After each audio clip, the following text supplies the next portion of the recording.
The year was 2847, and humanity had spent 300 years proving itself to the galaxy. Every rule had been followed. Every protocol had been respected. Every demand from the Galactic Concord, the ancient governing body of over 200 alien species, had been met with patience and hard work. 17 colony worlds now carried the flag of the United Earth Coalition across 4 different star systems. Humans had built something beautiful among the stars, and they had done it the right way. Admiral Kevin Morris stood on the bridge of the carrier Resolute, watching the stars through the main viewport. His gray hair and weathered face told the story of 40 years in space. 40 years of dealing with aliens who looked down on his species like they were children playing at being adults. Today they had been summoned to Viller Prime, a neutral station where the Concord held its most important meetings. They called it a routine integration review, but Kevin had learned to read alien body language over the decades. Something felt wrong in his gut. And his gut had kept him alive through 3 border conflicts. Lieutenant Amy Grant looked up from her communications panel. She was young, barely 30, but sharp as a knife. "Sir, we're receiving docking clearance from the station." Kevin nodded slowly, his eyes never leaving the viewport. "Proceed with docking, but keep the engines warm and the crew ready. I want us able to leave in under 5 minutes if needed." Amy raised an eyebrow but said nothing. She had learned to trust the Admiral's instincts. The meeting chamber of Velar. Prime was designed to impress and intimidate. A vast dome of crystal and light stretched overhead, filled with floating platforms where representatives from dozens of species sat in judgment. The Volanthi, tall insect-like beings with compound eyes and clicking mandibles, occupied the highest positions. They had sponsored humanity's admission to the Concord centuries ago, vouching for the young species when no one else would. The Crocian delegation sat nearby, reptilian merchants with scales that shifted color with their moods and forked tongues that tasted the air for weakness. They controlled half the trade routes in the galaxy and never let anyone forget it. Ambassador Patricia Lane walked at the head of the human delegation, her back straight and her expression calm. She was 60 years old, a career diplomat who had spent her life building bridges between species. Behind her walked Admiral Morris and a dozen advisors. All dressed in the formal attire of the Coalition, High Arbiter the Essen called the assembly to order. The Arbiter was a being of shifting light and shadow, species so old that no one remembered what they had originally looked like. Their voice echoed through the chamber like thunder in a canyon. "The Galactic Concord has completed its review of humanity's expansion over the past century," Theshin announced. "We have examined your colony worlds, your trade practices, your military development, and your cultural impact on neighboring species." Patricia felt her heart beat faster, but her face showed nothing. This was the moment they had prepared for. Surely their record spoke for itself. "Our findings are unanimous," the Shin continued. "Humanity has grown too quickly. Your species adapts too fast. Your population expands beyond acceptable parameters. Your technology advances at a rate that threatens the established balance of power." The chamber fell silent. Patricia felt the blood drain from her face. "Therefore, by unanimous vote of the Concord Council, we hereby revoke humanity's colonization rights effective immediately. You will surrender your 7 outer colony worlds within 1 standard year. The populations of those worlds will be relocated to your remaining territories. Failure to comply will result in military action." 4 billion people. 7 worlds that humans had built from nothing. Farms and cities and schools and hospitals, all to be handed over because humanity had committed the crime of succeeding. Patricia stepped forward, her voice steady despite the rage building inside her. "On what grounds do you make this demand? We have violated no treaty. We have broken no law. We have followed every requirement placed upon us." The Crocian delegate leaned forward, his scales rippling with amusement. His forked tongue flickered in what passed for a smile among his species. "On the grounds that we have decided it human. Your species was admitted to the Concord as a curiosity, a primitive race that might one day become useful servants. You were never meant to actually succeed. You were never meant to become our equals." The truth hit Patricia like a physical blow to the chest. 300 years. 300 years of following rules that were designed for them to fail. 300 years of being patient and respectful and playing the game exactly as they were told. And none of it had ever mattered. The galaxy had never intended to accept them. The whole thing had been a lie from the very beginning. She looked at Kevin. The Admiral's face was stone, but his eyes burned with cold fury. He gave her the smallest nod. Patricia turned back to face the assembled aliens. She looked at the Volanthi who had pretended to be their friends. She looked at the Crocian who had grown rich trading with human worlds. She looked at Thessian, the ancient being who had just condemned billions of innocent people. The United Earth Coalition rejects this ruling, she said. Her voice did not shake. Her hands did not tremble. We will not surrender our colonies. We will not relocate our people. We will not accept punishment for the crime of being successful. The Sun's form flickered with what might have been anger or might have been amusement. Then you choose war. You understand that you cannot win. One species against 200. Your fleets against ours. You will be crushed within months, and your remaining worlds will be taken by force. Patricia smiled, and there was no warmth in it.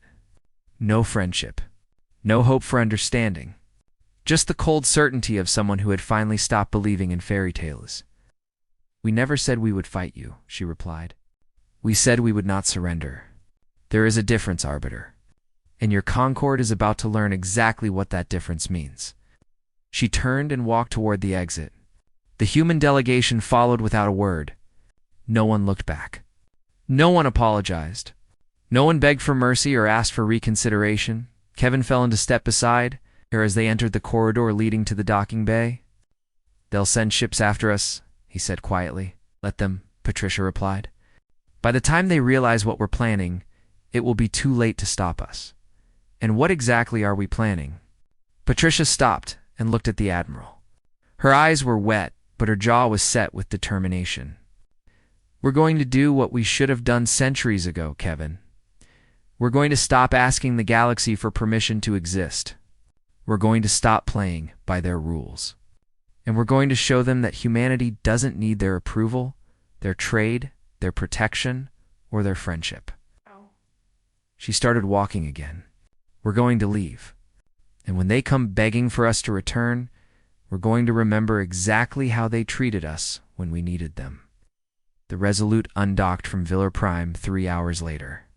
The Concorde sent no ships to stop them. They were too busy celebrating their victory. Too confident that the humans would eventually submit like every other young species before them, they had no idea. What was coming 6 months after the ultimatum? The galaxy began to worry. The Concorde had expected many things from humanity. They had expected angry speeches and desperate negotiations. They had expected small fleets throwing themselves against superior numbers in heroic but futile last stands. They had expected terrorism and sabotage and all the ugly things that dying civilizations did when they had nothing left to lose. Military strategists across 200 species had written detailed plans for how the war would unfold. Human resistance would be fierce but brief. Within 6 months, maybe less, humanity would be broken, and the survivors would serve as a warning to any other species that dared to rise above their station. None of that happened. Instead, humanity simply stopped talking. Every human vessel in alien space quietly returned to Coalition territory. Every diplomatic channel went dark. Every trade agreement was allowed to expire without negotiation or complaint. Human ambassadors packed their belongings and left their embassies without a word of explanation. Human merchants closed their shops and walked away from profitable businesses. Human scientists abandoned research stations in the middle of important projects. And then silence. Complete and total silence. Counselor Vesh of the Volanthi stood before the emergency session of the Concorde, his compound eyes reflecting the worried faces of delegates from 40 species. We have sent 47 separate delegations to human border stations over the past 3 months, he reported. Every single one was turned away. No threats were made. No weapons were fired. The humans simply refused to acknowledge our presence. They treated our ships like they were invisible. Perhaps they are building their defenses, suggested Admiral Kreth of the Croatian military. His scales had turned the dull brown color of uncertainty. Digging into their core worlds for a siege, preparing for our attack, and we should strike now, urged the delegate from the Marathi collective, a hive-mind species that had always found humans disturbing. Their voices spoke in perfect unison, dozens of bodies with one thought: crush them before they are ready. End this quickly. But Tessara, a Velanthi scientist who had spent 50 years studying humans, rose from her seat. The observation gallery. She was old for her species. Her carapace faded and worn, but her mind was still sharp. You do not understand them, she said quietly. None of you ever did. They are not preparing for war. They are preparing for something else entirely. Admiral Kreth laughed, a harsh barking sound. What could they possibly do that would concern us? They are one species against the entire galaxy. Whatever they plan, whatever they build, it cannot possibly matter against our combined strength. Tessara said nothing more, but her antennae drooped low against her head in what humans might have recognized as deep worry, far from the grand chambers of Villar Prime, in a vast underground complex beneath the Rocky Mountains of Earth. The real work was already well underway. Dr. Linda Price had not slept in 3 days. Her laboratory stretched 4 kilometers in every direction, filled with equipment that had no official names because it had never existed before. Around her, 3,000 scientists and engineers worked in shifts that never ended, pushing the boundaries of physics itself. The prototype engine at the center of the complex hummed with energy that registered on no known sensor. It was small, barely the size of a ground car, but it contained more processing power than every computer the Concorde had ever built combined. Status report, said Admiral Kevin Morris, stepping into the observation room. He had aged visibly in the past 6 months, the weight of responsibility pressing down on his shoulders. Linda pushed her gray hair out of her eyes and pulled up a holographic display. The Horizon Drive is functioning at 60% efficiency. We've solved the navigation problems that were causing the test probes to scatter across random dimensions. The latest probe made a successful round trip to the Andromeda Galaxy and back in under 4 hours. Kevin stared at her. 4 hours? To a galaxy 2 million light-years away. The drive doesn't travel through normal space, Linda explained. It doesn't even use hyperspace like Concorde technology. It accesses dimensional layers that we didn't even know existed until we stopped accepting alien assumptions about physics. The galaxy taught us their science for 300 years, Kevin. They thought they were keeping us dependent on them. Instead, they gave us the foundation to surpass everything they ever built. Chief Engineer Marcus Hall looked up from his console. He was younger than Linda, barely 40. But his hands had built more advanced technology in the past 6 months than the Concorde had developed in 10,000 years. The real question is production capacity. How fast can we build enough drives to move everyone? Kevin had asked himself that question every day since the ultimatum. 17 colonies? Over 4 billion people. Every single one of them would need to be evacuated before the Concorde attacked. How long until the first production ships are ready? He asked. 6 months, Marcus replied. We can have the first wave of colony ships operational by then. Another year for full deployment across all worlds. Concorde will attack before we're finished, Kevin said.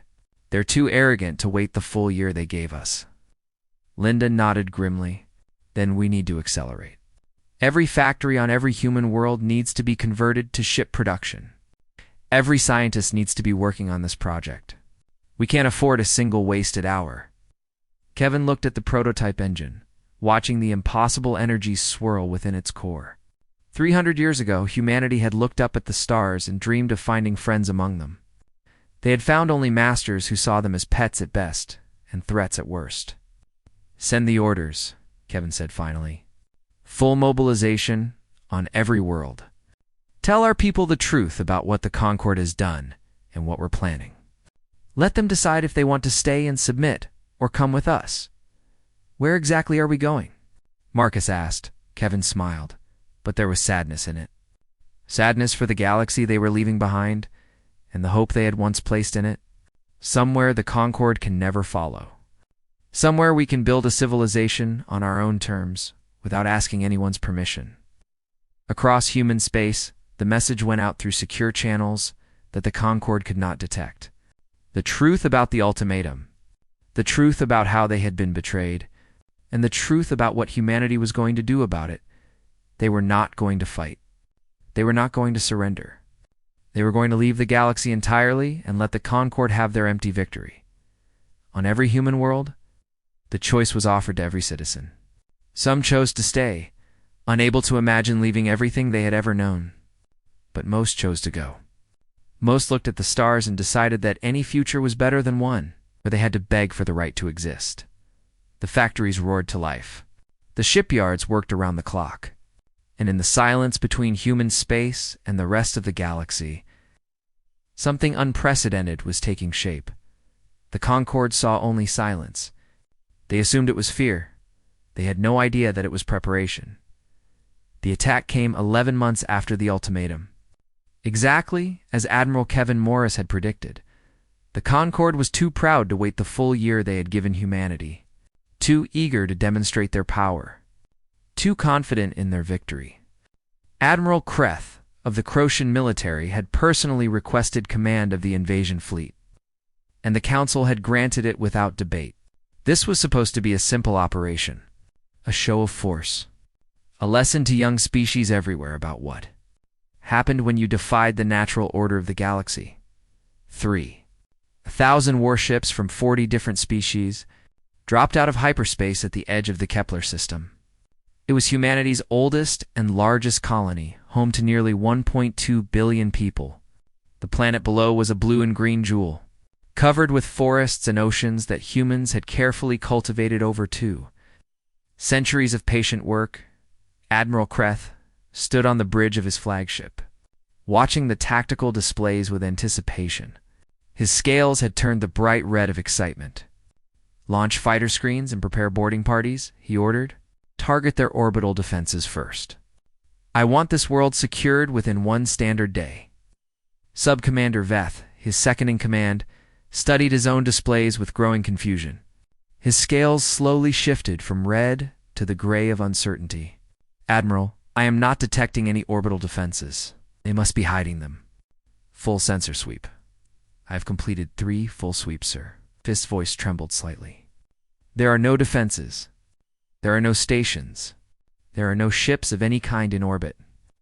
Kreth's scales flickered through several colors before settling on the pale blue of concern. "Scan the planet's surface." Results made no sense. Kepler-4 showed all the signs of a thriving civilization. Cities sprawled across 3 continents. Roads and railways connected thousands of communities. Farms covered millions of hectares. But the power grids were cold. The spaceports held no ships. The streets showed no movement. "They abandoned it," Veth whispered. "They just left." Kreth refused to believe it. His people had spent months preparing for this invasion. His career depended on a glorious victory. It must be a trap. Search every system. Find the human fleet. The Concord Armada spread across human space like a wave washing over an empty beach. System after system fell without a single shot being fired. World after world was found in exactly the same state as Kepler. The cities were intact. The infrastructure was functional. But the people were gone. On the agricultural world of New Iowa, Counselor Vesh walked through abandoned streets in a state of shock. Houses still contained furniture. Gardens grew wild and untended. Children's toys lay scattered in yards where they had been dropped. Personal belongings filled closets and drawers. The humans had taken almost nothing with them. "They left everything behind," he murmured to his aide. "Everything except themselves and whatever they could carry in their hands." His aide found a message pinned to a community notice board in the center of town. It was written in standard galactic script, clearly intended to be found by whoever came looking. "We came to the stars with open hands and open hearts. We asked for nothing but the chance to build and grow and contribute. We followed every rule you made. We respected every tradition you held sacred. And when we succeeded, you punished us for it." So we leave you to your concord and your rules and your ancient fears. We go somewhere you cannot follow. Do not look for us. You will not find us. And when the darkness comes, as it always does, remember that you had allies once. Remember that you threw them away. Vesh's mandibles clicked together in distress. Where could they possibly go that we cannot follow? We control hyperspace. We have mapped every system in the galaxy. Back on Velor Prime, High Arbiter Thessian received the reports with growing alarm. Their form flickered rapidly, a sign of deep disturbance. Explain this, they demanded of the assembled emergency council. How does an entire species of 4 billion individuals simply vanish overnight? Where are their ships? Where is their fleet? Tessara, the old Valanthi scientist, stepped forward. Her movements were slow and tired, but her voice was steady. I believe I finally understand what they have done. For 3 centuries, we shared our technology with humans. We gave them our science, our engineering, our understanding of physics. We assumed they were too primitive to truly comprehend what we were teaching them. We assumed they would always be dependent on our knowledge, our methods, our way of thinking. She activated a holographic display showing data recover. Ed from abandoned human research stations. The equations that filled the air made even the most advanced Concord scientists recoil in confusion. The mathematics described concepts that had no names in any galactic language. We were completely wrong, Tessara continued. Humans did not simply learn our technology. They studied it. They questioned it. They found the gaps and errors that we had accepted for thousands of years. And then they built something new. Something we never imagined possible.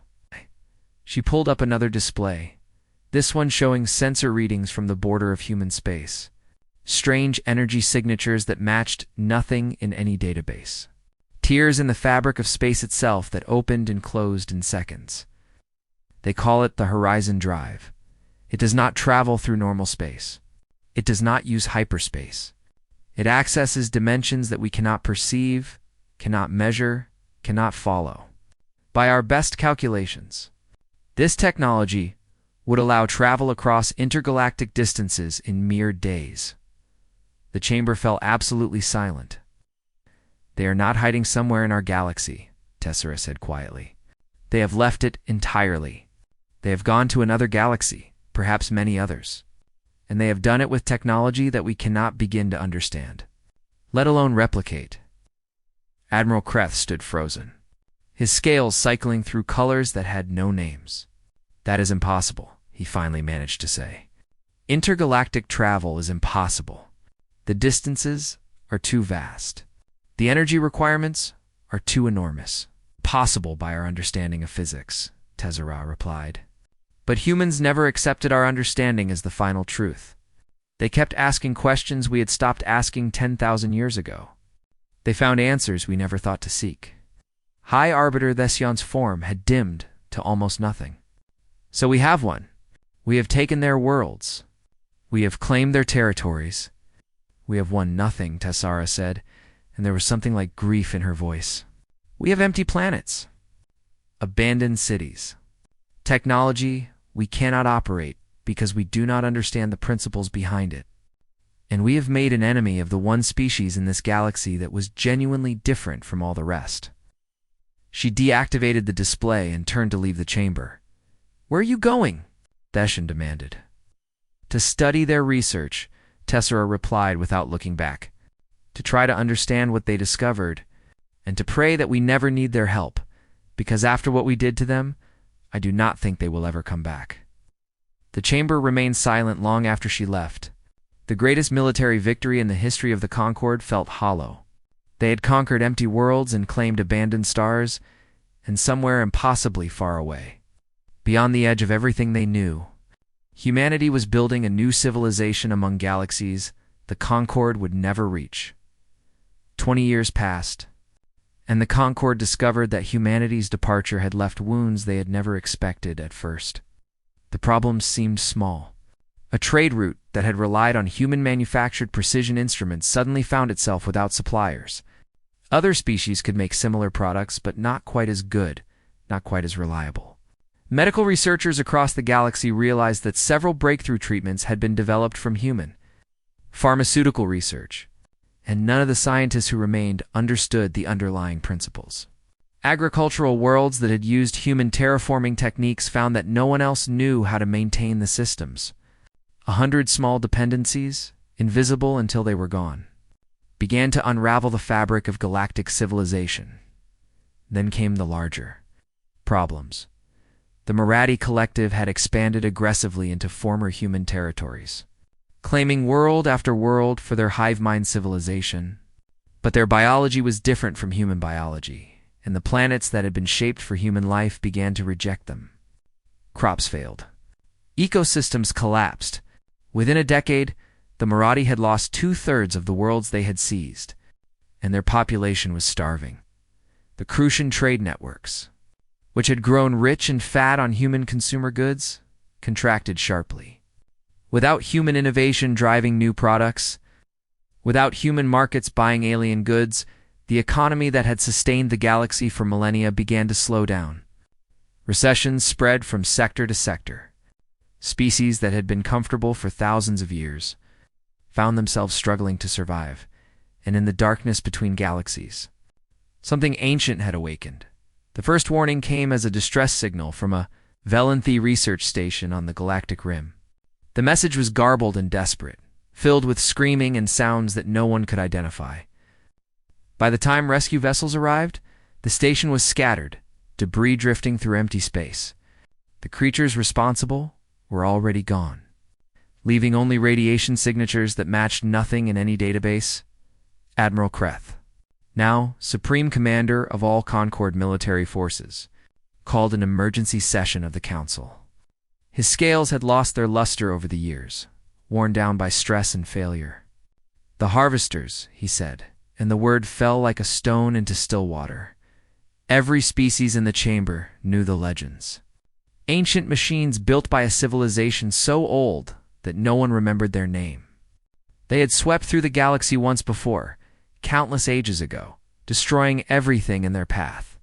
The only reason they had gone dormant was because there was nothing left to destroy. They had waited in the darkness between stars, sleeping and patient, until something woke them up. "Our expansion triggered their return," said Tessera, who had become the leading expert on existential threats to galactic civilization. She was ancient now, her carapace cracked and faded, but her mind remained sharp. For thousands of years, the galaxy was quiet, static. Nothing grew too quickly or spread too far. But then we began expanding into human territories. We disrupted the balance. We sent signals into the void that attracted their attention. "Then we will fight them," Kreth declared. "We have the mightiest fleet in galactic history. We have technologies that did not exist when they last awakened. We will crush these machines as we have crushed every other threat." Tessera said nothing. She had learned long ago that pride was not a defense against extinction. The war lasted 3 years. The Concord lost. Not completely. Not in the way that meant every species was wiped from existence. But the losses were catastrophic beyond anything the galaxy had experienced in recorded history. Outer territories fell in weeks. Defensive lines that were supposed to hold for centuries collapsed in days. Worlds that had been inhabited for millennia were stripped down to bare rock. Their populations harvested for resources that the machines needed to build more of themselves. The core world survived, protected by desperate defenses and sacrifices that would haunt the survivors forever. Fleet after fleet threw themselves against the harvesters, buying time for civilians to evacuate, for defensive stations to be constructed, for last-ditch weapons to be developed. Over 100 species were reduced to remnants. Small populations huddled on protected worlds, while everything they had built was consumed by ancient machines. Counselor Vesh, now one of the oldest living members of the Concord Council, sat alone in his private chambers and stared at a blank communication screen. His mandibles were cracked with age, his compound eyes dimmed by decades of grief. He had been there when the Concord betrayed humanity. He had watched Ambassador Patricia Lane walk out of the chamber without looking back. He had voted with the majority because it seemed like the safe thing to do. Now he was one of the last survivors of that council. The galaxy was dying around him. His aide entered quietly. "Sir, the latest reports from the front. The harvesters have reached the Valanthi home system. Defense Fleet 7 has been destroyed. They estimate 6 days before the machines reach our world." Vesh closed his eyes. The Valanthi had been one of the founding species of the Concord. They had helped build galactic civilization over thousands of years. And now, they would be erased from existence because 20 years ago, they had decided that humans were too successful. "Leave me," he said quietly. When he was alone, Vesh turned to the communication console. His claws trembled as he entered a frequency that had been silent for 2 decades. A frequency that had once connected to human space. "This is Counselor Vesh of the Valanthi, speaking on behalf of what remains of the Galactic Concord," he said, his voice breaking with desperation and shame. "We are transmitting this message on all frequencies that humans once monitored, in the hope that somehow, somewhere, you will hear us." He paused, gathering himself. "We were wrong. We betrayed you out of fear and jealousy and pride. We told ourselves that you were a threat, but the truth is that we were simply afraid of what you represented. You were everything we had forgotten how to be. Bold, innovative, hopeful, and instead of learning from you, we tried to destroy you." Tears he did not know he could still produce ran down his aged face. "Now we face extinction. The harvesters have come, and we cannot stop them. Our fleets are broken. Our worlds are burning. Our people are dying by the billions. We do not ask for forgiveness because we do not deserve it. We do not ask for friendship because we threw that away when we had the chance. We ask only for help. Please, the galaxy is dying. Everything we've built over thousands of years will be gone within months. If there is any mercy in your hearts, any memory of the bonds we once shared, please come back." He ended the transmission and set it to repeat on every frequency, every channel, every method of communication that humans had ever used. The message went out into the darkness between galaxies. Vesh sat in his chambers and waited, not knowing if anyone would hear, not knowing if anyone would care. 3 months passed. The Valanthi homeworld fell. Half the Concord Council was dead. The machines kept coming, and then, on a day when hope had finally died, an answer came. The reply did not come as a transmission, or a message, or any form of communication the Concord could understand. It came as a presence. A single ship appeared in orbit around Villar Prime, emerging from a tear in the fabric of reality itself. The tear glowed with colors that had no names, energies that made every sensor on the station overload and shut down. The ship that came through was small, barely larger than a personal yacht, but it moved through space with a grace that made the most advanced. Concord vessels looked like stones tumbling through water. What remained of the Concord leadership gathered. In the same chamber where humanity had been condemned 20 years before, High Arbiter the Shen was gone, destroyed along with their homeworld in the 2nd year of the war. Admiral Kreth had died leading the final defense of the Crocian trade stations. Of the original council that had voted to betray humanity, only a handful remained, old and broken and desperate. Counselor Vesh stood at the front of the reception party, his ancient body trembling with exhaustion and hope. Beside him stood Tessara, the Valanthi scientist who had tried to warn them so many years ago. She was the oldest living member of her species now, the rest having perished when their homeworld fell. The airlock of the human ship opened, and a single figure walked out.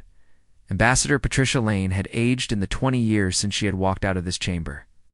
Her hair was white now, her face lined with decades of experience. But her eyes were the same, sharp and clear and completely without warmth. She walked alone across the docking bay, past the guards who had been posted more out of habit than any real hope of providing security, past the officials who had prepared speeches and offers and desperate pleas. She stopped directly in front of Vesh and looked at him without speaking. "You came," Vesh managed to say. His voice was barely a whisper. "You actually came. We received your message," Patricia replied. Her voice was calm, almost casual, as if she were discussing the weather rather than the fate of galactic civilization. "We receive all your messages. You've been watching since the day we left, but you said nothing. You let us die by the billions while you watched. Yes, there was no apology in her voice, no guilt. We did. The chamber fell silent. Even now, even in their darkest hour, the aliens of the Concord had expected something different. Anger, perhaps demands for revenge. Even cruel satisfaction at seeing their enemies brought low. But this cold indifference was something they had not prepared for. Patricia looked around the chamber, studying the faces of the species that had condemned her people. Many of them were absent now, their seats empty, because their entire civilizations had been erased from existence. The Marathi collective was gone, their hive-mind consciousness scattered into nothing when their core worlds fell.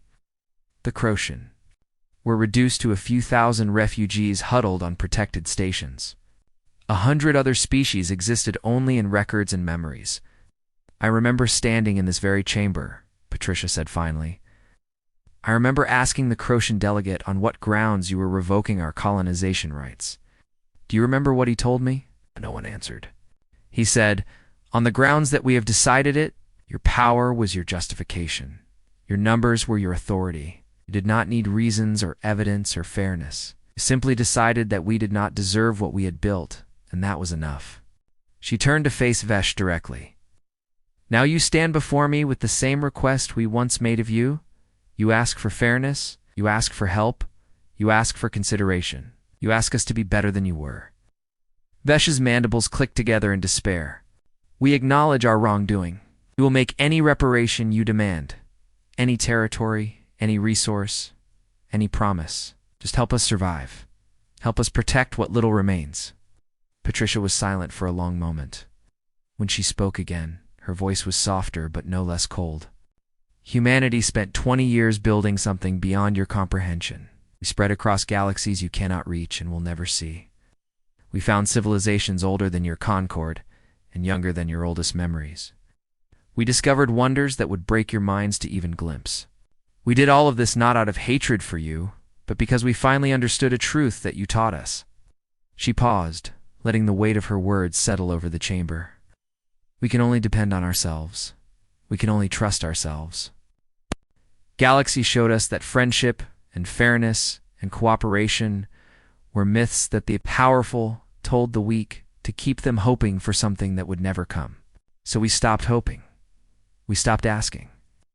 We stopped believing that anyone would ever help us. High Counselor Marith, a being who had taken Neshin's place after the Arbiter's death, stepped forward. Their form was dim and flickering, barely held together by exhaustion. Then why did you come at all? Why respond to our message if you have no intention of helping us? Patricia looked at them with something that might have been pity. Because you deserved an answer. Because somewhere in another universe, perhaps, things went differently. Perhaps in that universe, you welcomed us instead of fearing us. Perhaps in that universe, we stand together against the darkness instead of apart. I wanted to see you one final time, to look at what you have become, and to tell you directly what humanity has decided. She took a deep breath. The harvesters are a test. Every civilization faces such a test eventually. Humans faced ours when you betrayed us. We could have fallen into despair. We could have spent our remaining years fighting a war we could not win. Instead, we chose to grow. We chose to change. We chose to become something greater than we were before. Her eyes moved across the chamber, meeting the gaze of every alien present. You are facing your test now. Perhaps you will survive it. Perhaps the survivors will be wiser than their ancestors. Perhaps your children's children will build a Concord that deserves to exist. Or perhaps you will fail, and the galaxy will eventually recover without you. Life is persistent that way. It finds a path forward even through extinction and ash. You would let us die? Vesh's voice cracked with anguish. After everything? After we gave you the chance to be among the stars at all? Patricia smiled, and there was no warmth in it. Only the cold satisfaction of someone speaking a truth that had waited 20 years to be said. We would let you face the consequences of your own choices, just as we faced ours. That is not cruelty, Counselor. That is respect. We are treating you as equals. As beings capable of determining your own fate. Is that not what you always claimed to want? Is that not what you said we were too young and primitive to deserve? She turned and began walking back toward her ship, Wait, Tessera called out. Her ancient voice echoed through the silent chamber. I spent my whole life studying your species. I tried to warn them, told them you were different. I told them they were making a mistake. Patricia paused, but did not turn around. You were right, she said quietly. And I am sorry that being right cost you everything you loved. But being right is not the same as being powerful. It is not the same as being able to change things. You know that better than anyone now, she resumed walking. The airlock of her ship opened to receive her. Will we ever see you again? Marith asked. Patricia stopped at the threshold. For a long moment she stood there in silence, her back to the broken remains of galactic civilization. That depends on you, she finally said. That depends on who you become in the years ahead. We will be watching. We are always watching. And if someday the Concord proves itself worthy of friendship, worthy of trust, worthy of standing beside us as equals rather than above us as masters, then perhaps we will return. She stepped through the airlock. But I would not wait for that day if I were you. I would start rebuilding now. I would start changing now. Because the universe does not care about your pain or your regret or your promises. It only cares about what you do. The ship sealed itself and lifted off without another word. The tier in reality opened once more, and humanity vanished into the spaces between galaxies. The Concord stood in the ruins of their empire, and finally understood what they had lost. Not just an ally, but a mirror. Humanity had shown them what they truly were, and the reflection was terrible. But as Tessera watched the empty sky, she felt something unexpected. Not despair, not defeat, something else entirely. Determination. We begin again, she said to the survivors around her. We rebuild, we change. We become worthy of the stars. It would take centuries. Many species would not survive the journey. But somewhere in the darkness, humanity was watching, and waiting to see if their old neighbors could finally learn the lesson that the universe had been trying to teach them all along. The end.